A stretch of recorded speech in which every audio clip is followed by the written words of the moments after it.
சாப்பிட்டவுடன் தூக்கம் வருவதற்கு இரத்த ஓட்டத்தில் ஏற்படும் மாற்றங்கள் தான் முக்கியமான காரணமாக இருக்கிறது என்று மருத்துவர்கள் கூறுகின்றார்கள்.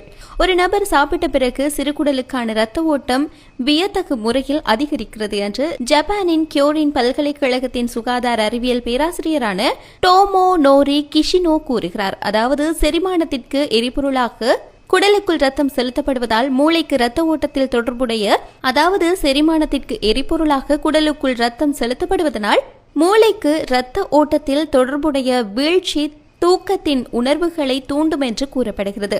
அதேபோல் கொழுப்பு, கார்போஹைட்ரேட் அல்லது கலோரிகள் அதிகமுள்ள உணவுகள் தூக்கத்தை அதிகரிக்கலாம் என்று ஆராய்ச்சியாளர்கள் கண்டறிந்துள்ளனர். மேலும் காலை உணவை சாப்பிடாமல் மதிய உணவு சாப்பிட்ட பிறகு பெருமூளை இரத்த ஓட்டத்தில் ஒரு அளவு சரிந்ததை கண்டறிந்துள்ளது. இதன் காரணமாக காலை உணவை தவிர்த்து மதிய உணவை சாப்பிட்ட பிறகு இரத்த ஓட்டத்தில் அதிக மாற்றங்களை ஏற்படுத்துவதன் மூலம் உடலில் அதிக சுமையை ஏற்படுத்தக்கூடும்.